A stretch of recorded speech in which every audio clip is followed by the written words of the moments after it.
Welcome to this new session जिसमें मैं आपके साथ डिस्कस करने वाला हूं गेम चेंजर टेस्ट सीरीज 3 का सेक्शन सी का एक्सप्लेनेशन। ओके, सो कल मैंने section A and section B को अपलोड किया था।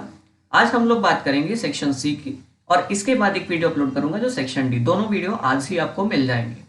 ठीक है, तो 4 पार्ट्स में थोड़ा सा आसान होता है आपके लिए भी और मेरे लिए भी, है ना।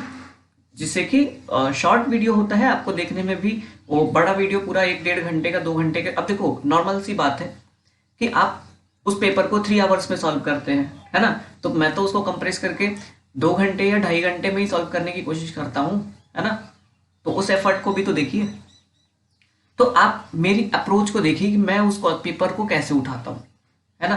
अगर आप ये देखेंगे तो आप उसको बेटर कर पाएंगे। तो आप भी उस 3 आवर्स का जो पेपर है, देखो, अगर आप मैथ्स में अपनी टाइमिंग स्ट्रांग नहीं करेंगे तो कहीं ना कहीं आप एग्जाम में थोड़ा सा पीछे रहने वाले हैं, क्योंकि आप अपना पूरा पेपर टाइम में सॉल्व नहीं कर पाएंगे। तो कहीं ना कहीं वो आपको प्रॉब्लम करने वाला है। तो इसीलिए मैंने ये टेस्ट सीरीज स्टार्ट की थी कि जिससे कि आप अपना प्रैक्टिस कर पाए और अच्छे से स्कोर कर पाए, टाइमली अपना पूरा पेपर सॉल्व करें। और अगर आप इसको सॉल्व करते हैं और मेरे तरीके सॉल्व करते हैं जैसे मैं एक्सप्लेन करता हूं, तो अगर आप पूरा एक्सप्लेनेशन भी देखते हैं तो आप डेफिनेटली इसको 2.5 आवर में कंप्लीट कर लेंगे। ठीक है, जब तक एग्जाम आएगा आपकी इतनी प्रैक्टिस करवा दूंगा कि 2.5 आवर में आप कंप्लीट कर पाएंगे 3 घंटे का पेपर, है ना। सो इसलिए आप इसको फॉलो कीजिए। और हाँ, अगर अभी चैनल को सब्सक्राइब नहीं किया है तो चैनल को सब्सक्राइब कर लें। स्टार्ट करते हैं section C. In an AP, if Sn equals to 3n square plus 5n and ak equals to 164, find the value of k। So ये क्वेश्चन आपके सामने दिया गया है जिसमें आपसे कह रहे हैं कि कोई एक एपी है जिसमें Sn यानी कि nth टर्म्स का सम, ठीक है, nth टर्म का सम 3n स्क्वायर प्लस 5n है। ak यानी कि केथ टर्म है 164। Find the value of k। Okay, करते हैं। तो देखो, जो आपको Sn दिया गया है, सो Sn आपको दिया गया है 3n square plus 5n। Simply अगर आप इसमें n इक्वल्स टू 1 पुट करते हैं तो क्या आ जाता है। जब भी Sn दिया गया हो nth टर्म में, ठीक है, n तक n की वैल्यू में दिया गया हो, तो अगर आप उसमें n की वैल्यू जो भी पुट करेंगे, आपने 1 पुट किया, 2 पुट किया, 3 पुट किया या कुछ भी पुट किया, तो वो उतने टर्म्स के सम को दर्शा देता है। ठीक है, उतने टर्म्स के सम को दिखा देता है। तो जैसे मैं इसमें n इक्वल्स टू 1 पुट करूं तो ये 1 टर्म का सम दिखा देता है। तो अब 1 टर्म का सम तो कुछ होता नहीं, तो वो फर्स्ट टर्म निकल के आता है। ठीक है, तो इसलिए इसमें अगर 1 पुट करते हैं तो फर्स्ट टर्म निकल आएगा। तो फर्स्ट टर्म कितना हो जाएगा, तो 3 इंटू 1 का होल स्क्वायर प्लस 5 इंटू 1, ये हो जाएगा आपका 3 1 जा 3 प्लस 5 8। सो फर्स्ट टर्म आपने 8 निकाल लिया। तो यहां से एक चीज निकल के आ गई कि a जो है वो 8 है। उसके बाद में इसमें जरा n इक्वल्स टू 2 पुट कर दो। n इक्वल्स टू 2 जैसे ही पुट करोगे तो ये 2 टर्म्स के सम को दिखा देगा। तो 2 टर्म्स का सम कितना हो जाएगा, तो 3 इंटू 2 का होल स्क्वायर प्लस 5 इंटू 2। तो 2 2 जा 4, 3 जा 12 प्लस 5 2 जा 10। Okay, so 12 plus 10 that is 22, है ना। अब यहां पे देखो, ये 2 टर्म्स का सम है, ये 8 1 टर्म है। तो सेकेंड टर्म आप निकाल सकते हैं आप आराम से। तो सेकेंड टर्म हो जाएगा 2 टर्म्स का सम यानी 22 में से अगर आप फर्स्ट टर्म माइनस कर दो तो आ जाएगा 14। आ जाएगा कि नहीं, है ना। 2 टर्म्स के सम में से आपने माइनस कर दिया 8 को यानी फर्स्ट टर्म को, तो ये 14 आ गया। अब देखो आपकी एपी कैसी बन गई, 8 14। अब इनका डिफरेंस कितना दिख रहा है, 6। तो ये आगे 6 बढ़ के ये कितना बन जाएगा 20। ये आगे कितना बढ़ जाएगा 26। ऐसे करके आपकी सीरीज चलने लगी। तो जब ये सीरीज आगे चलने लगेगी, यहां से आपको एक चीज भी मिल गई कि डी आपका 6 है। ठीक है, डी कितना है 6। ओके, सो जब डी 6 है और केथ टर्म आपको बोल रहे हैं 164, तो के की वैल्यू फाइंड करनी है। तो क्या करोगे, सिंपली इस सीरीज में केथ टर्म का फार्मूला लगा दोगे। तो ए के की वैल्यू क्या हो जाएगी, देखो ए एन क्या होता है, A plus N minus 1 into D. तो ए के क्या हो जाएगा, A plus K minus one into D, simple. Okay, so A K यानी कि 164 इक्वल्स टू, ए की वैल्यू आपकी 8 है, के नहीं पता, डी कितना है, तो डी आपका 6 है, तो 164 माइनस 8 है ना, के माइनस 1 इंटू 6, 164 माइनस 8 तो 156 इक्वल्स टू के माइनस 1 इंटू 6 डिवाइड में आ जाएगा, ठीक है, के माइनस 1, तो 6 से ये कट कर दोगे, 6 2 ज़ा 12, 30 से 6 6 ज़ा 36, तो के माइनस 1, तो के यहाँ से आपका आ जाएगा 26 प्लस 1 दैट इज के इक्वल्स टू 27। ओके, सो ये आपके ने के की वैल्यू फाइंड कर दी क्वेश्चन नंबर 27 के लिए। ओके, नेक्स्ट क्वेश्चन है 28, the centre of circle is 2a, a minus 7, find the values of a if the circle passes through the point 11, minus 9 and has a diameter 10 root 2 units। Okay, सो एक circle है, देखिए ये एक circle है, ठीक है, इसका ये सेंटर है और सेंटर के कोऑर्डिनेट दिए गए हैं 2a, a माइनस 7, और बोल रहे हैं ये पास हो रहा है कहां से, 11, माइनस 9 से, तो यहां पे कोई पॉइंट ले लिया मैंने 11, माइनस 9, ठीक है, और इन दोनों के, अच्छा डायमीटर बोल रहे हैं, डायमीटर 10 रूट 2 है, 10 रूट 2 है, तो रेडियस कितनी हो जाएगी, रेडियस हो जाएगी आपकी 5 रूट 2, है ना, डायमीटर की हाफ होती है, तो 10 रूट 2 का हाफ कर दिया तो 5 रूट 2 हो जाएगा। अब हम लोग क्या करेंगे, देखिए इन दोनों पॉइंट्स के बीच की डिस्टेंस क्या होगी, रेडियस होगी, है ना, क्योंकि एक सरकमफरेंस पे पॉइंट है और एक है सेंटर, तो इनके बीच की डिस्टेंस रेडियस होगी, तो इनके बीच डिस्टेंस फॉर्मूला आप लगा देंगे, है ना, तो कितना हो जाएगा, तो डिस्टेंस इनके बीच में लगाओगे तो ये देखो 2a माइनस 11 का होल स्क्वायर क्या होता है, x1 माइनस x2 का whole square plus y1 minus y2 का होल स्क्वायर, तो यहाँ पे a minus 7 minus minus plus 9 हो जाएगा का होल स्क्वायर इक्वल टू हो जाएगा 5 रूट 2। यहां देखिए अंडर रूट के अंदर 2a माइनस 11 का होल स्क्वायर यानी कि 2 to the 4a square plus 11 का स्क्वायर 121 माइनस का 11 टू ज़ा 22 टू ज़ा 44a, 2ab है ना, ये ऐसे कर दिया, प्लस इधर देखो तो ये हो जाएगा a और 9 माइनस 7 यानी 2a प्लस 2 का whole square that is 5 root 2, है ना। अगले स्टेप में क्या कर दो, स्क्वायर ओपन कर दो, तो मतलब स्क्वायर कर दो दोनों साइड का, तो जैसे ही आप स्क्वायर करेंगे दोनों साइड तो रूट खत्म हो जाएगा, तो यहां बचेगा आपका 4a square plus 121 minus 44a plus a plus 2 का होल स्क्वायर ओपन कर दो, तो a स्क्वायर प्लस 4 प्लस 2 टू ज़ा 4a इक्वल्स टू, इनका स्क्वायर करोगे तो 5 रूट 2 का स्क्वायर हो जाएगा 25, 5 5 25 और 2 रूट 2 का स्क्वायर 2, है ना। अब यहां पे देखिए 4a square plus a square that is 5a square minus 44a plus 4a that is minus 40a, उसके बाद में 121 प्लस 4 तो 125 हो जाएगा, और इधर 25 इंटू 2 यानी 50 हो जाएगा, तो 5a स्क्वायर माइनस 40a और ये 50 इधर लाओगे तो 125 माइनस 50 हो जाएगा, तो 5a माइनस 40a 125 माइनस 50 कर दोगे तो 5 12 minus 5 that is 7,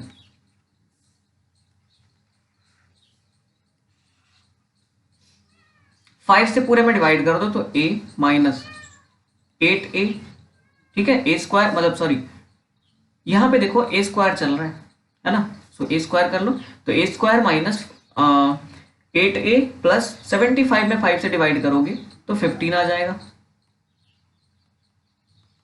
equals to 0, ठीक है। तो यहां पे क्या कर दोगे, 15 के फैक्टर कर दो जिससे कि 8 बन जाए, तो 5 3 15, तो a square minus 5 plus 3a plus 15 equals to 0, तो a square minus 5a minus 3a plus 15 equals to 0। तो a कॉमन ले लोगे a माइनस 5, 3 कॉमन ले लोगे तो a minus 5 equals to 0।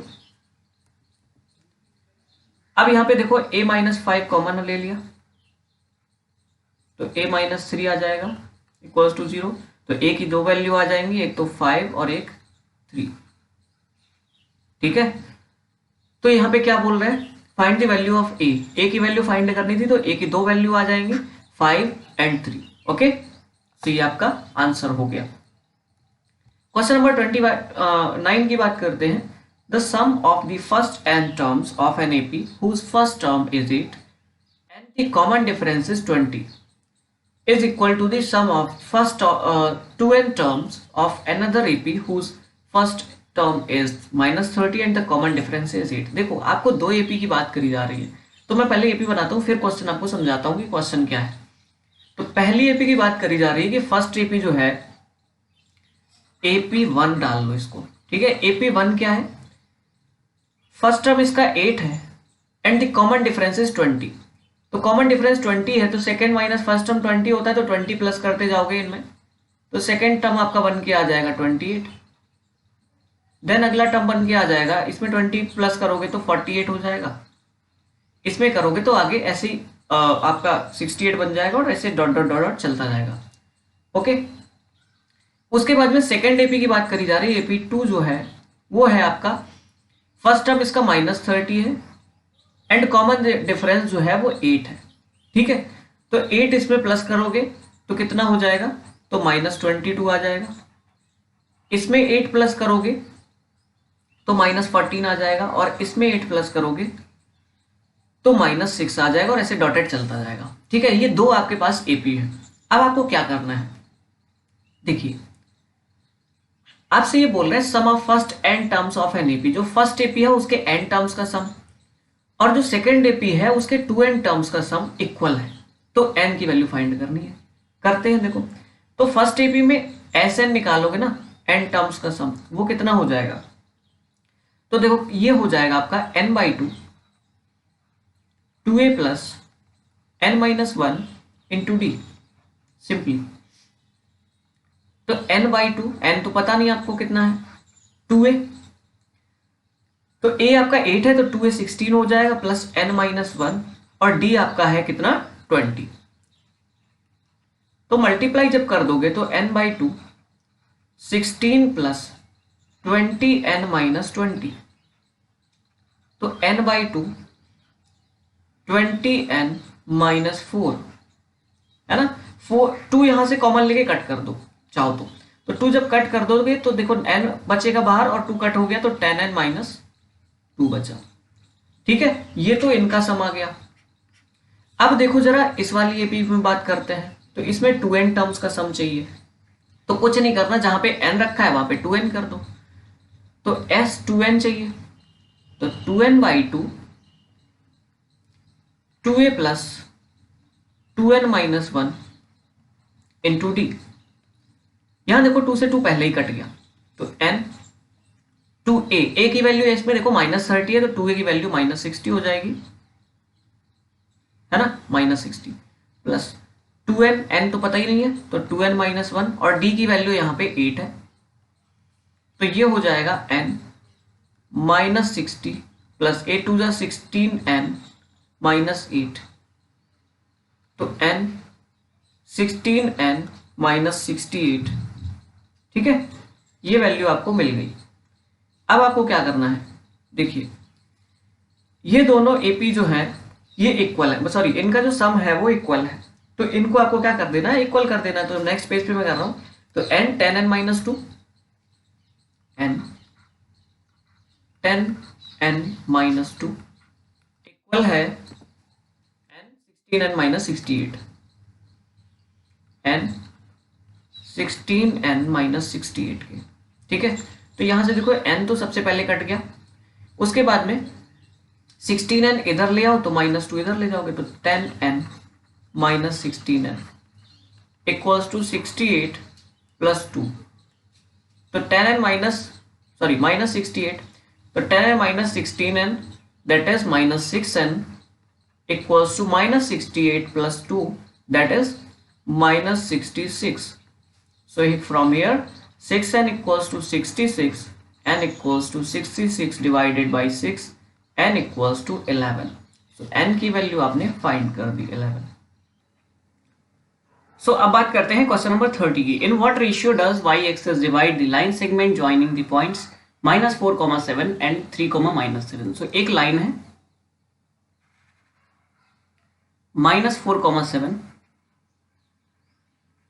And 3,-7 और वाई एक्सिस इसको कहीं इस पॉइंट पे डिवाइड कर रहा है. तो वाई एक्सिस के कोऑर्डिनेट्स क्या होते हैं? तो वाई एक्सिस पे आपका x 0 होता है तो इसके कोऑर्डिनेट 0,y हो जाएंगे. तो ये पूछ रहा है 0,y इसको किस रेशियो में डिवाइड करेगा. सो लेट कर लो y 0,y divides this line in k ratio 1. Okay, so ये k रेशियो 1 में डिवाइड करता है. देन आपको पता है section formula x equals to m1x2 plus m2x1 upon m1 plus m2, y equals to m1y2 plus m2y1 upon m1 plus m2. So from here x की value आपको पता है 0 है. ठीक है, m1 कितना है? सो m1 के x2 3 है प्लस m2 1, x1 कितना है? -4, m1 plus m2 that is k plus 1. So from here k plus 1 इधर आएगा तो 0 हो जाएगा. इधर 3k -4, 3k इधर लाओगे तो ये -3k इक्वल्स टू 4 माइनस का. So 3k equals to 4, k equals to 4/3. So ये किस रेशियो में डिवाइड कर रहा है? अब देखो k रेशियो 1 लिया था तो ये k/1 कितना आ रहा? 4/3. तो k रेशियो 1 कितना हो जाएगा? 4/3. सो y वाले की आपको जरूरत भी नहीं पड़ेगी, आपको इसी से आंसर मिल गया. ठीक है, ये आपका आंसर हो गया. अब बात करते हैं question number 31. If Sn denotes the sum of first n terms of an AP, prove that S12 equals to 3 times of S8 minus S4. Okay, so Sn किसी n टर्म्स का सम है. ठीक है, तो आपको ये प्रूव करना है. तो आपको सिंपली क्या करना है, देखिए मैंने यहां से अगर मैं LHS ले लूं तो LHS है आपका S12 जो कि होता है देखो 12 टर्म्स का सम. सो nth टर्म का सम आपको पता ही है क्या होता है? n/2 2a plus n-1 into D. So simply इसमें n की जगह पे 12 पुट कर दो तो आपका 12 टर्म्स का सम मिल जाएगा. तो 12 टर्म्स का सम आ जाएगा 12/2 2a plus 12-1 into d that is 12/2 that is 6 and here 2a plus 11 into d. ठीक है, सो ये वैल्यू आपको मिल गई. अब आप क्या करेंगे? अब आप निकाल दीजिए RHS की वैल्यू. ठीक, RHS की अगर वैल्यू निकालेंगे तो ये आ गया 3 टाइम्स ऑफ S8. तो S8 की वैल्यू क्या हो जाएगी? सो 8/2 2a प्लस 8-1 इंटू डी यानी कि 7d है ना. 8-1 into D 7d. Okay, just 1 second. यहाँ पे ये आपका 11d हो जाएगा. ठीक है, 11d और ये ब्रैकेट बाहर. यहाँ पे देखिए 2a प्लस 7d और फ्रॉम हेयर इसको माइनस करोगे तो S4 की वैल्यू यानी कि 4/2 2a प्लस 4-1 यानी कि 3d. ये आपने वैल्यू निकाल दी. अब क्या करेंगे? 8/2 that is 4 times of 2a plus 7d minus 2 से 4 कट करोगे तो 2 times of 2a plus 3d. 3 times of 4 का मल्टीप्लाई करोगे अंदर तो 4 2 जा 8a प्लस 8 4 7 जा 28d माइनस 2 का मल्टीप्लाई करोगे तो 2 2 जा 4a माइनस 2 3 जा 6d. 3 times of 8 minus 4 that is 4a plus 28 minus 6 that is 22d. 2 आप यहाँ से कॉमन ले लीजिए, तो 2 अगर बाहर लोगे तो 2 3 जा 6 हो जाएगा और अंदर बचेगा 2a प्लस 11d। सो यहाँ से आप देख सकते हैं कि जो हमारा LHS आया था वही RHS आ गया है। So from here LHS equals to RHS, hence proved. Okay, बात करते हैं क्वेश्चन नंबर 32 की। Find the area of a rhombus if it's vertices are 3,0, 4,5 and -1,4 and -2,-1। So rhombus का एरिया फाइंड करना है अगर इसके वर्टिसेस ये दिए गए हैं टेकन इन ऑर्डर। ओके, क्या करेंगे? रोम्बस कैसा होता है? रोम्बस आपका दिखने में कुछ इस तरीके का होता है। ये इसके वर्टिसेस दिए गए हैं, सो यहाँ इनका नाम दे दीजिए A, B, C and D। A है आपका 3,0, B है आपका 4,5, C है आपका -1,4 एंड D है -2,-1। अब आपको क्या करना है? सिंपली इसका एरिया का फार्मूला क्या होता है रोम्बस का? सो इसका एरिया का फार्मूला होता है 1/2 मल्टीप्लाई ऑफ इट्स डायगोनल्स। ठीक है, 1/2 multiply of its diagonals, multiply of its diagonals. तो यहाँ पे डायगोनल्स आपको सबसे पहले निकालने पड़ेंगे। तो डायगोनल्स आप इसके कौन कौन से हैं? एक तो है आपका AC और सेकंड है आपका BD। ठीक है, इनको निकालने के लिए इन दोनों पॉइंट्स के बीच में डिस्टेंस फार्मूला लगाएंगे, इनकी डिस्टेंस निकालेंगे एंड सिंपली आप आंसर फाइंड कर देंगे। सो फॉर AC आपका क्या होता है? Under root. मैं थोड़ा शॉर्ट में लगा रहा हूँ क्योंकि मैं हिंट देता हूँ, ठीक है, तो आप समझ सकते हैं। तो यहाँ पे AC में क्या करेंगे आप? x1 - x2 का whole square plus y1 - y2 का होल स्क्वायर। तो फॉर्मूला लगाएंगे तो 3 और माइनस माइनस प्लस 1 का होल स्क्वायर प्लस 0 - 4 का होल स्क्वायर। सो AC हो जाएगा आपका रूट के अंदर 3 1 4 का होल स्क्वायर यानी 16 प्लस 4 - 4 का होल स्क्वायर 16। सो यहाँ से आपका अंडर रूट के अंदर 32 आ जाएगा, है ना। तो ये 32 को आप क्या लिख सकते हैं? 2 × 2 × 2 × 2 × 2 5 टाइम्स। सो 2 का 2 पेयर आ गया, तो ये 4√2 हो जाएगा। ठीक है, उसके बाद में बात करते हैं BD की। सो BD कितना हो जाएगा? सो BD में अगर आप देखेंगे तो ये हो जाएगा 4 - प्लस का 2 का होल स्क्वायर प्लस 5 + 1 का होल स्क्वायर। सो रूट के अंदर 4 + 2 यानी कि 6 का होल स्क्वायर 36, 5 + 1 6 का होल स्क्वायर 36। सो ये हो जाएगा आपका √72। ठीक है, इसको सॉल्व करोगे आप तो कितना हो जाएगा? 72 के फैक्टर होते हैं 6 6 7 36 2 जा। ठीक है, तो इतना आया, तो 6√2 इसको लिख सकते हैं। अब जरा एरिया की अगर बात करें तो 1/2 इंटू डायगोनल्स होता है तो AC इंटू BD।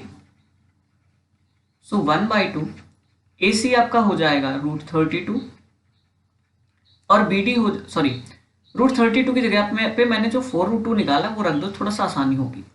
इसमें फिर 6√2 रख दो, 2 से 4 कट जाएगा 2 टाइम्स, तो 6 2 = 12 and √2 × √2 that is 2। So 12 × 2 that is 24 unit square. ठीक है, या स्क्वायर यूनिट, समझ गए? 24 स्क्वायर यूनिट या यूनिट स्क्वायर आप इसको कर सकते हैं। अब बात करते हैं क्वेश्चन नंबर 33 की। If the mth term of an AP be 1/n and its nth term be 1/m, then show that its mth term is 1। So क्या करेंगे यहाँ पे? nth term आपको पता है a + n - 1d होता है, तो mth term कितना हो जाएगा? So a + m - 1 × d equal to 1/n। d का कर दीजिए अंदर मल्टीप्लाई, सो ये md हो जाएगा minus d equals to 1/n। ठीक है, ये आपने कर दिया, इसको बना दीजिए क्वेश्चन नंबर 1। उसके बाद में mth टर्म बना दीजिए, सो nth टर्म बनाओगे तो n - 1 × d equals to 1/m। सो यहाँ से a + d का मल्टीप्लाई करोगे तो nd - d equals to 1/m। ठीक है, ये आपने सेकेंड इक्वेशन बना दी। फर्स्ट से सेकेंड को माइनस करोगे तो माइनस करोगे जब सब्ट्रैक्ट करोगे तो a plus m D minus d equals to 1/n माइन, और इसमें से माइनस करोगे a plus n d minus d equals to 1/m। इनको जब सब्ट्रैक्ट करोगे तो ये देखो डी से a चला गया, डी से डी चला गया, माइनस करोगे तो m minus N into D आ जाएगा। ठीक है, M D minus N D करोगे तो m minus N into D equal to यहां पे आ जाएगा 1/n माइनस 1/m। ओके, ये आपने कर दिया।